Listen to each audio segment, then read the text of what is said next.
ఒక సావుకారు ఉంటాడు, చాలా డబ్బున్న వ్యక్తి. అయితే ఆయన అందరికీ డబ్బులు పంచుతూ ఉంటాడు, ఇస్తూ ఉంటాడు, తీసుకుంటూ ఉంటాడు. సో అది జరుగుతూ ఉంటుంది. సో ఒకరోజు ఏమవుతుందంటే ఆ సావుకారికి ఆరోగ్యం బాగాలేకుండా చనిపోతాడు. ఆయన చనిపోయిన తర్వాత వాళ్ళ ఇద్దరు కొడుకులు ఏం చేస్తారంటే ఇంకా సావు తీసుకొని శ్మశానం తీసుకోవాలి కదా. అయితే శ్మశానం తీసుకుపోయేటప్పుడు ఒక వ్యక్తి వచ్చి ఆ సావుని ఆపేస్తాడు. ఆపి ఏమంటాడంటే, ఈ సావుకారు నాకు 2 లక్షల రూపాయలు ఇవ్వాలా, సో నాకు నా 2 లక్షల రూపాయలు ఇస్తేనే నేను సావు అనేది శ్మశానంకి పంపిస్తాను, లేదంటే పంపియను అంటాడు. అప్పుడే వాళ్ళ ఇద్దరు కొడుకులు ఏమంటారు, మాకు సంబంధం లేదు, మాకు మా నాయన చెప్పలేడు, మాకు తెలియదు, మేము ఇయ్యము అంటాడు. అయితే ఇద్దరు కొడుకులు అదే అంటారు, నాకు సంబంధం లేదు అని అంటూ ఉంటారు.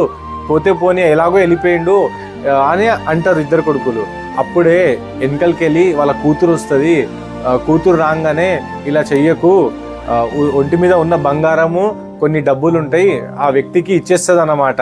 ఆ వ్యక్తి అప్పుడే ఏమంటాడు, నాకు ఏమొద్దు తల్లి, నీది నువ్వు తీసేసుకో, ఇంకా నేనే మీ నాయనకి 2 లక్షల రూపాయలు ఇవ్వాలా, సో ఈ 2 లక్షల రూపాయలు నువ్వు తీసేసుకో. అది ఆ 2 లక్షల రూపాయలు అలా కూతురికి ఇచ్చేస్తాడు. ఇచ్చిన తర్వాత ఏమంటాడో తెలుసా, తల్లి మీ నాయన దగ్గరికి వెళ్ళి 2 లక్షల రూపాయలు నేనే తీసుకొని ఉన్నాను, కానీ మీ ముగ్గురులో ఎవరికి ఇవ్వాలా నాకు అర్థం కాలేదు.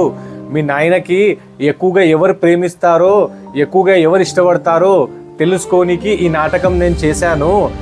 నువ్వు మీ నాయన కోసం ముందుకొచ్చావు, అందుకే ఈ డబ్బు నీకు ఇస్తున్నాను అని ఆ వ్యక్తి అంటాడు.